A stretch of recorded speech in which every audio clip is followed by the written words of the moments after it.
Good morning. Happy Easter. Way better than the dress rehearsal at 9. Way better. Way better. So you all got a little extra sleep this morning, so that's good. It's great to see everybody. Hey, if you are a guest today, thanks for being here. Maybe in the back of your head, you're like, I can't wait for lunch. So if that's where you are, I'm glad you're here nonetheless. And I promise I'll only be, a couple hours. Because the nice thing is, there's not another one after this. So I can just, we can let the talk breathe, is what we like to say. No, I know you've got a crock pot going and reservations and all that good stuff. So I'm glad you're here. My name is Ryan, the lead pastor here at Crossroads. It really is good to see everybody. Hey, if you are a guest today or you've been around for a while and we've never had the opportunity to meet, I would love to meet, love to have coffee inside your program. There's a little note and it has my cell phone number in it. That is my cell phone number. Send me a text message and I would love to connect and answer any questions you have about our church, about myself, all that good stuff. And do that. That'd be wonderful, all right? So we're launching a brand new series today called Keeping Hope Alive. Keeping Hope Alive. And you'll notice we've got some stage pieces that look like buildings. And the artwork for this is because we as a church community, Crossroads, we exist within the city. We exist within a bigger ecosystem than ourselves. And so this whole series is really about what does that mean for us as a church to keep hope alive? Let me ask this question. Raise your hand up nice and high. Don't be afraid to raise your hand. How many of you have ever owned something fragile? Anybody ever owned something fragile? Yeah, right? We've all got fragile stuff. And if you're like me, you're in the process of moving, you get all your moving boxes, and you take the fragile stuff, and you wrap it up nice, and you put it in a box, and you label it as big as you can, fragile, right? Because the hope is your knucklehead friends, when they come over to help you move, hint, when you come over to help you move, that they will be gentle, right? Like they aren't going to slam that box down, right? They're going to see this and hopefully take it easy, right? The definition of the word fragile is not strong or sturdy, delicate or vulnerable. How many? I just described me. That's me right there. That's me, right? Fragile things, right? They demand our attention and our protection, right? So we pay special attention and we do that by writing fragile on a box. Like we got the dishes, the heirlooms, whatever it might be, we give special attention to them. Maybe it's super fragile. You put it on a shelf where your kiddos can't reach it, right? Because you want to care for it. Now, it's not just stuff that's fragile. And the reason why that song that was just sung, everybody in the room got goosebumps and you're like, oh yeah, you started singing. Some of you wanted to take out your phones and do the whole lighter thing, right? Because that song speaks to the core of us that not just things are fragile, but that hearts are fragile, right? Our hearts are fragile, that we can live our lives and we can see in living color. And all of a sudden, in a moment, that can change to monochrome, right? Our faith is fragile. What we believe about ourselves, what we believe about God, what we believe about others is fragile. And all of a sudden, we can find ourselves living in a space of, we use the word brokenness, a broken heart, right? Something else is really fragile in our world and in our lives, and that's hope. Hope is fragile. Hope, that idea that there is a future, like hope is how you see the world in full, bright, living color, endless potential. But all it takes is a phone call. All it takes is an email, an unexpected bill, and all of a sudden, hope feels like it's lost. Hope is destroyed, right? Our relationships are broken, we say. Our health is broken. Our finances are broken because those things can be fragile. And it just takes a few moments to destroy all the hope. And life goes from color, where we're living out our true colors, where who we are, and then somebody says just the wrong thing, and all of a sudden we feel monochrome. All of a sudden we feel labeled, we feel identified as just this one thing. And there's no better week in the church year to remind us of the fragility of hope as Holy Week. Last Sunday, Palm Sunday, a big celebration. We have baptisms and all kinds of fun things going on. And we celebrate and we live in the space of like the triumphant entry of Jesus into Jerusalem is what we kind of talk about on that day. And the power of life transformation and what hope can do. But it only took a few hours on Friday for all of that hope to go away. And then we're left. We're left with the monochrome. We're left with the black and white. We all have those Friday feelings. We all are in that space where we need to hear that song. Just let your true colors come through. Don't let the fear set in. Don't let that. No, just let it come through. But the question is, well, how? How do I let my true color? How do you find hope when hope is lost? How do you find a space of restoration when the dreams that you had for your life, when you thought of yourself as whole and beautiful and wonderful, and then you go to a church or you go to a space or you go to some place that should be trusting and loving and a family, and then you experience like what Shiloh said she experienced, just this disowning moment. Like, how do you find hope? How do you live in the colored life? Well, I think Scripture and the resurrection story gives us some great wisdom on that. I want to look for a few moments at the Gospel of John. In John chapter 20, it really teaches us how hope is restored, this beautiful story. Now, we're going to look at the Gospel of John. Matthew, Mark, Luke, and John are the Gospels. We call them Gospels. They tell the story of the good news of Jesus. They're quite unique. John is certainly unique. Matthew, Mark, Luke, they kind of make sense. John goes off the rails. Like just crazy talk. Like John lived in Colorado. He smoked those Colorado plants. I'm confident of it. Like he was pretty crazy. Like, no, John had all kinds of time to think about it. And John writes theology. They all write theology. They take their understanding of Jesus and they put it together and they write the meaning, the significance of it. And that's the beauty that we're given. So John says crazy things. Like Jesus is like, I'm the bread of life. What does that mean? Unless you eat my flesh and drink my blood, you can't have any part in me. I was like, sign me up. I want to be a part of that one, right? No. But John is like years, decades after Jesus, like putting it all together and providing theological significance. The stories in the Gospel of John and all the Gospels, they're meant to help us understand the divine significance of Jesus within a community like ours. Like, what is God doing in this person of Jesus? They have a parabolic nature to it. They're meant to bring us to a higher truth. And so John chapter 20, as we look at the story of the resurrection, let's not get caught up in history. Let's get caught up in the theology. Let's get caught up in what this story is trying to tell us about ourselves and about God and about the power of the resurrection, what it really can mean in our lives. John chapter 20, verse 1 through 10 starts off like that day, like this morning. And Mary Magdalene goes off to the tomb and she gets there and it's completely empty. She's a little confused. Nobody's around. She doesn't know what's going on. So she leaves and she goes back and she gets Peter and John. And she says, hey, Peter, John, the tomb is empty. So Peter and John go racing with Mary and they go back to the tomb and they inspect it.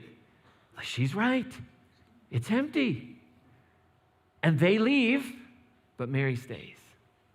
And while Mary's there, she's weeping and she's mourning. She doesn't understand what's going on. And in verse 11 through 18, we have this beautiful encounter where Mary, through tear-filled eyes, she doesn't recognize what's happening, and she catches sight of the gardener. And the gardener's there, and Mary like freaks out on the gardener. She's like, you tell me what you did with Jesus. She starts accusing him. I know you took him. Where is he? I'll carry him back myself, she says. And all of a sudden, the gardener says, Mary. And Mary recognizes that it's Jesus in that moment. And so Jesus, like they sit together, they have this conversation. And like worst moment in Peter and John's life, right? They left. Mary stays and has a story for all of time, right? And so Jesus says to her, hey, listen, go back and tell my brothers, tell them what you saw. Tell them that I'm alive. Go tell them. So she does that. She goes and tells them. And this is where the story picks up. Like after Mary has told them this, it says in John chapter 20, verse 19, that on the evening of the first day of the week, right? So Sunday, on the evening of the first day of the week, when the doors were locked, the disciples were there, and they were there because they were afraid of the Jews. Now there's some really beautiful wisdom here for us. And the big picture, remember, John's telling us something really powerful, that when hope is lost, fear fills the void.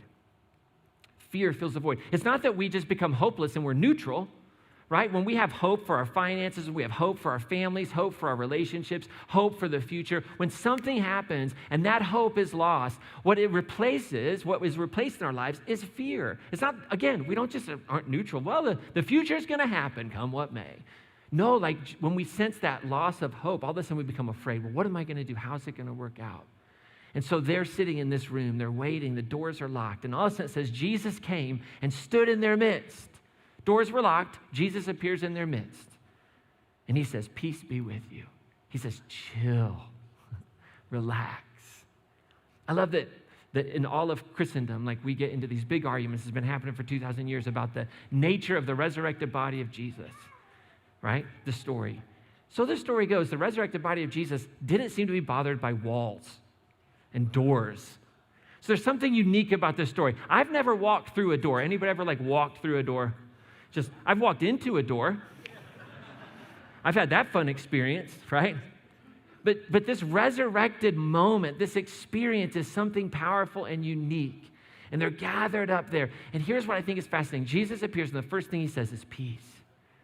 Right? What John is telling us is that the experience of peace is needed first when hope is lost. Because when we're in a space of hopelessness, when we don't know what's going on and fear has set into our lives, we are agitated and we are anxious.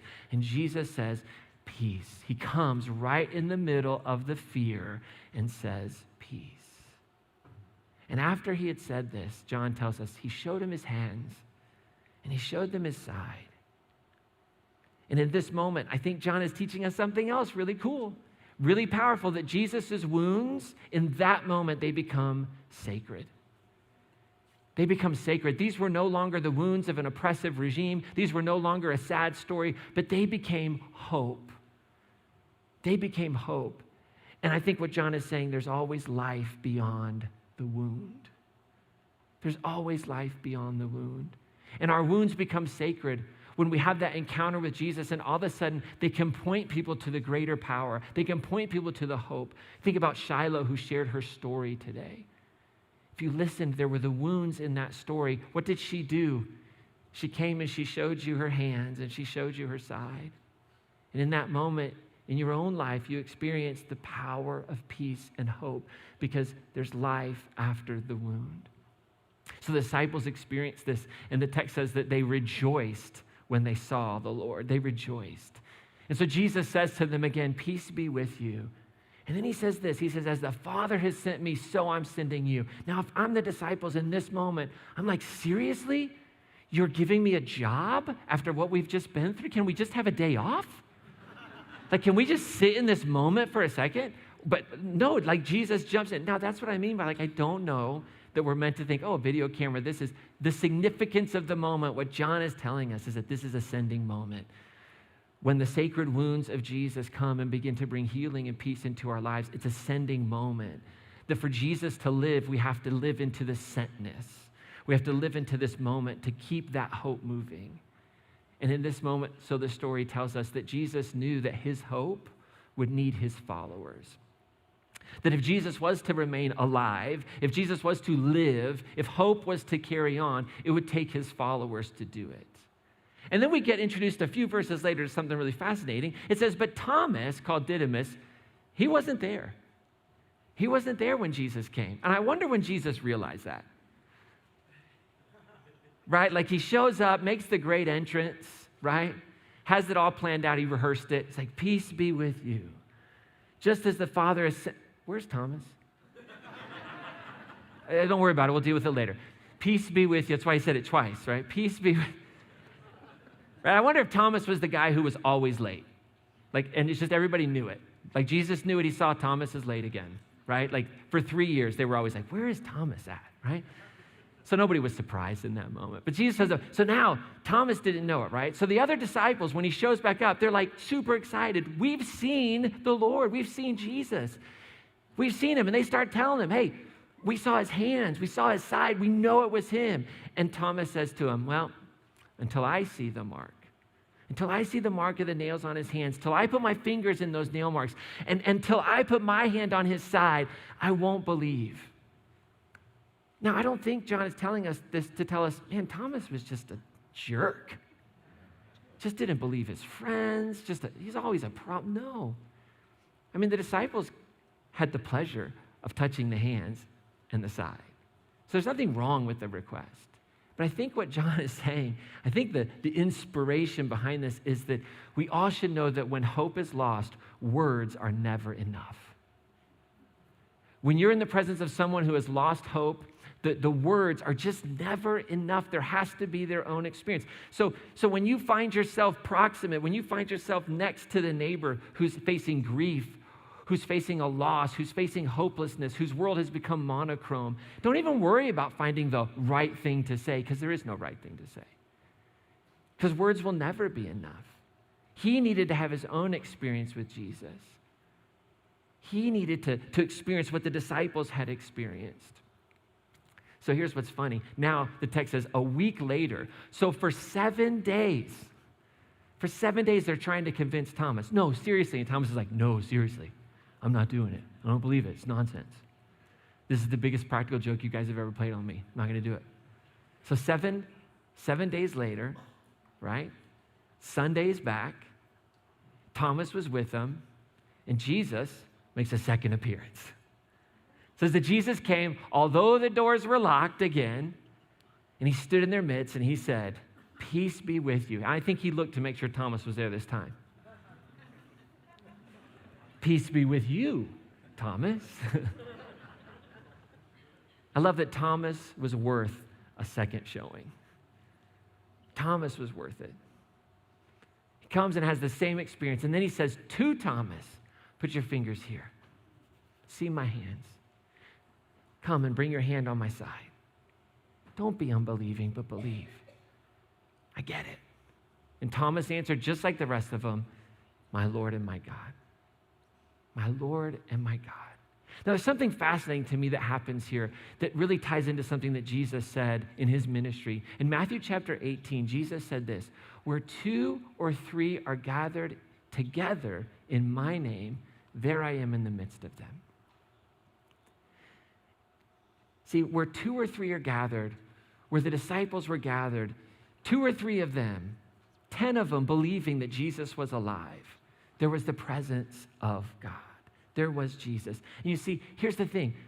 It's the gathering of the resurrected people. It's the gathering of those that say in faith, Jesus is living. I have experienced the sacredness of his wounds. They've transformed me. It's in the gathering. That's when the resurrection becomes real. That's when it became real for Thomas. It wasn't when he heard about it. It wasn't when somebody said it. It was when he experienced it with 2 or 3 people that were willing to take that message. So here's what I think we shouldn't miss today. As we think about how do we restore hope in people's lives, in our own lives, as we think about what does it mean to say that Jesus is living, to be a church that's filled with hope, that has big signs that say hope is here. Well, here's the thing. Resurrection hope is fragile. It's fragile. And for it to survive, it needs a willing host. Right? That hope that's found, it will not survive outside of people willing to live their life in such a way that says Jesus is living. And to allow that to shape and change their own way of interacting with one another. Think about in this story all the willing hosts that the resurrection hope had. Mary was willing to go and tell this crazy story to the disciples who had just been there, right? Peter and John, they had just been there. There was no Jesus, they left. So she goes back willing to really play a strange part in the story. No, you missed him. You missed him. You left. Oh, give me a break. No, seriously. You missed him. Jesus appears, and in that first appearance, he says, I'm going to send you just as my Father sent me. You have to go. And the disciples were willing to be the host of resurrection hope. They were willing to not just simply affirm some historical event, not to believe some doctrine, but to say, yeah, I'm going to go. And because of the resurrection, I'm going to go as you were sent to bring hope and peace and life, to bring good news to the poor, to bind up the brokenhearted, to release those who've been unjustly held captive. That's what I'm going to do. The Apostle Paul, who had an encounter with the resurrection, with the resurrected Jesus, he was willing to give up everything to go and to share. So the question becomes for us. For those folks that would say Jesus is alive, that would say this day has meaning, does it really? How do we live it out in our everyday normal lives, particularly as a community? So we started this journey actually a long time ago this year. We started this peacemaking spirituality by looking at what did Jesus believe. We did a series called Believing Like Jesus, and we said the fundamental reality of a peacemaker's belief system should be modeled after the peacemaker, Jesus. And so we looked at what Jesus believed, and we said belief determines behavior. And to start believing like Jesus is to start to live in the truth of who we are, that we are in Christ, we are in the love of God, Christ in us. And so we start to live in that, and we said, well, what are the kind of inner commitments then of an individual peacemaker? And now today we're launching, okay, as a group of people who make the commitment to be a peacemaker, as a group of people that commit to following this dangerous, subversive path of Jesus, what does that look like? I think part of what it is to just participate, to make it a part of our everyday normal lives, that we participate in a community with 2 or 3. That doesn't mean right here. It doesn't mean there's got to be hundreds of people, but there are 2 or 3 at least that are gathering with Resurrection Hope as the centerpiece of that gathering. And it's there that Jesus lives. It's there that Jesus lives. It's there that hope moves forward. And so I think that if we're going to live this in our everyday lives, it's making that commitment. And then I want to encourage us to, as we live that out, whether it's this faith community or another faith community, but if you do it in this one, to really take the time to learn what Resurrection Hope demands of your church. We have big signs that say hope is here. What does that mean? How do we live out hope? Our anchor verse for this series, the one that kind of is driving us in the background, is found in a letter called Hebrews. Hebrews chapter 20, verse 23 through 24, the beginning of 24, it says this: let us hold unwaveringly to our confession that gives us hope. Let's hold on to that confession that Christ is alive, that Christ is present among us, that Christ is returning all the time in us and through us. For he who made the promise is trustworthy. And then it says, we must consider how to rouse one another to love and good works. Seems like our world is constantly trying to rouse one another to hatred and evil works. But the writer to the letter to the Hebrews says, no, we got to come together and spur one another on in these good works, right? So that the hope of our confession can maintain. And the way you do that is gathering. The writer, she says, we should not stay away from our assembly, as is the custom of some. It's when we gather together so that we'd be spurred on to good works, right? So what does hope demand of us as a church? That's what we're going to explore over the next 8 weeks.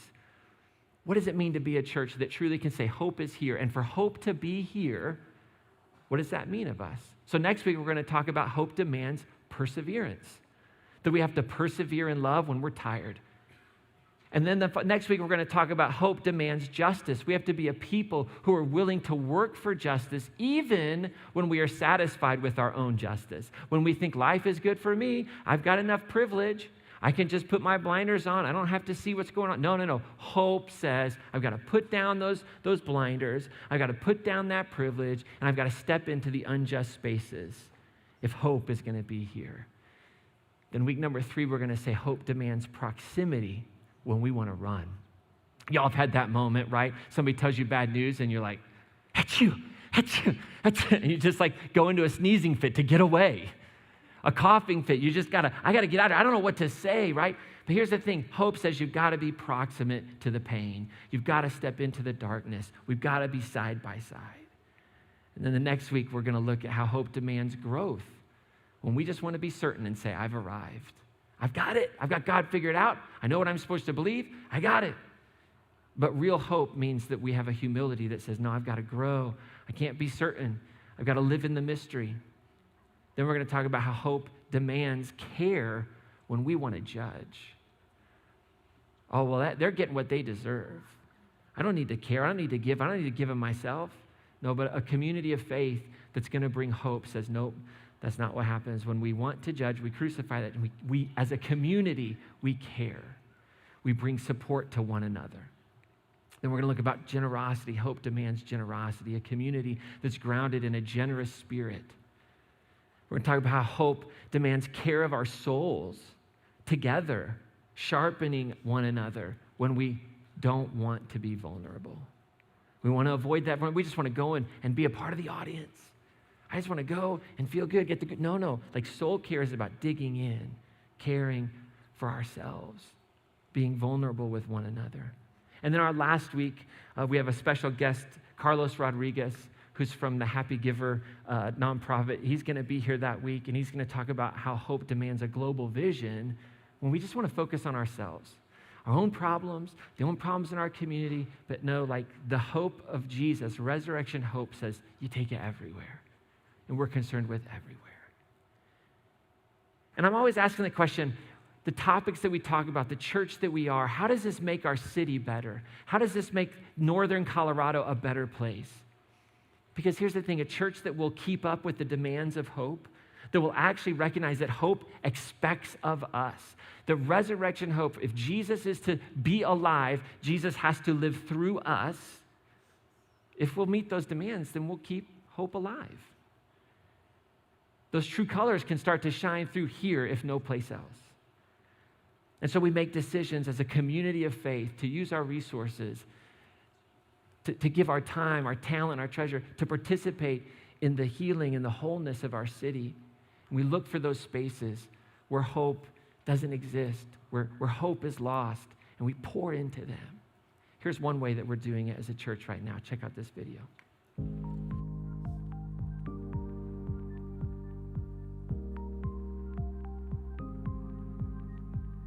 My name is Wendy, and I'm the Disability Inclusion Director, and we have programming for disability students on the weekends.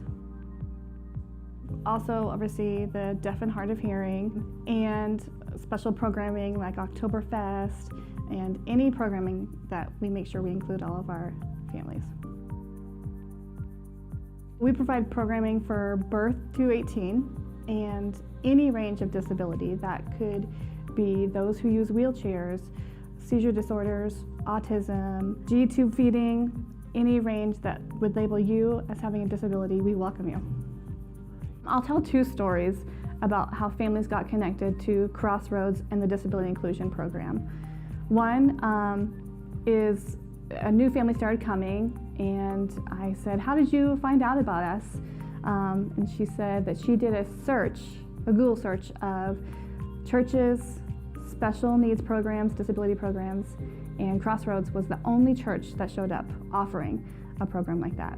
Another one was another church called me and said, we have this family, we're a smaller church, we're not able to meet this family's needs. Can I refer them to you? I said, absolutely, have her call me personally. And so she called me personally, and we were able to make that connection and offer them our program. In the past year, we started off beginning of the year with Oktoberfest. And we said, you know what, the first hour, let's have a special hour of just a disability inclusion hour where we invite families out. And we had no idea what to expect. And it was a blowout.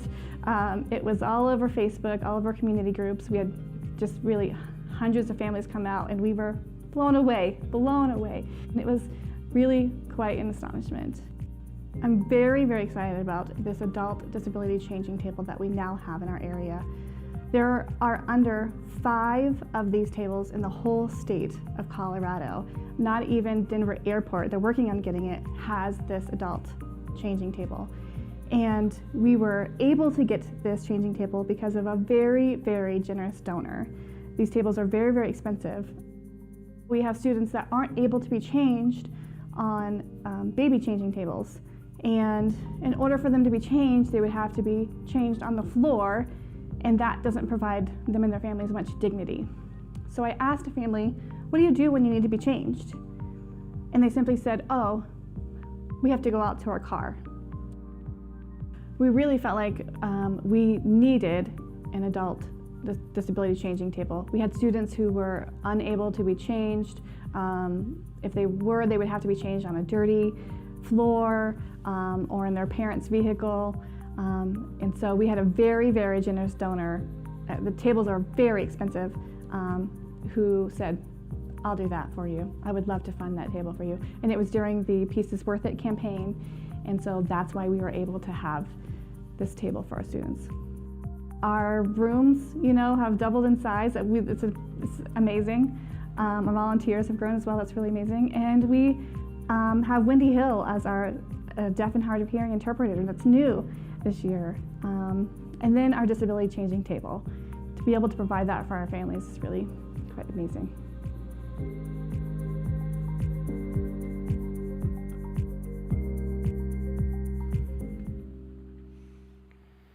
I always think, like, I always hear every now and then people say, oh, that church is so dead. Or that church is so alive, right? What does that mean? What does that mean to say that a church is dead? Like, if the whole of those who are following Jesus are kind of the body of Christ, it's kind of an interesting, like, metaphor. So that church is dead. It can't be about the music, right? Like, it can't be, oh, that church is dead because they sing this kind of music, or they don't have these kinds of lights, or there's not this kind of energy in the room, right? I think what that really means when we say that is that there's this recognition that Jesus isn't living there, that there's no healing of wounds taking place. There's no sacred wounds being created in the midst of that process. There's no restoration taking place. So that the resurrection might be a doctrine. It might be something that you have to affirm to become a member, but it really doesn't live out in the individual lives. But then what does it mean to say, oh, that church is so alive? Again, it can't be about the music. It can't be. It can't be about whether you got moving lights. It can't be about the energy in the room. It's got to be about the living presence of Jesus through the people who are exposing and showing the sacredness of their wounds to one another. Because they've gathered in a space to say that my wounds aren't the end of the story. They are the appearance of Jesus in the room where 2 or 3 gather. And peace is being found in that moment, in lives that are feeling hopeless, and there's a peace that sets in. And I hear it all the time. I don't know what happened, but I just sat there. I just sat there and I cried. I don't know what was going on. Well, there's peace that's coming in the midst of that hopelessness. And wounds become sacred in that community, right? Our true colors can start to shine, our identity. Like, we can start to be who we've been created. We can find grace and the truth of forgiveness in those spaces. That's what it means to say that Jesus is alive. And that's what it means to have 2 big signs that say hope is here. Because there's 2 or 3 that have gathered because they say Jesus lives. Jesus lives. So we're going to finish with a song. And as we sing this song together, just ask yourself in your heart, like, what is it that God's inviting you into today? What is it that love is offering you? Maybe love is offering you an opportunity to say, I want my life to be a peacemaking life. I want to link up arms with people, and I want to be a space that produces peace in my community, that says everyone is a child of God, everyone is made in the image of God, that Christ is in all of us, and faith is the just belief to hold to what is true of everyone, to live into that. And I want to do that. That's what I want my faith to be marked by. Well, that's an invitation that you can accept. Maybe you've got a wound. Maybe you're in a space where you just feel like your life was switched to black and white, to monochrome. And you needed to hear today that your wound is not the end of the story. And this is just the beginning of a journey for you to just sit and recognize there is hope beyond the wounds.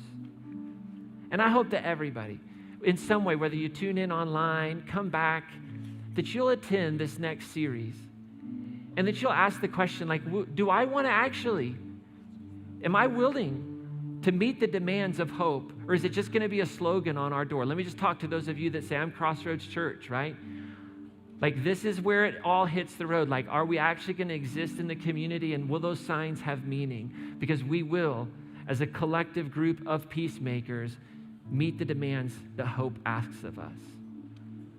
Will we do that? Will we do what it takes to see people be able to live into their true colors? And so I'd ask you, just commit in your heart as much as you can.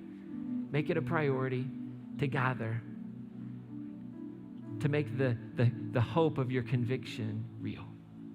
So do me a favor, stand up if you can. We're going to sing this song.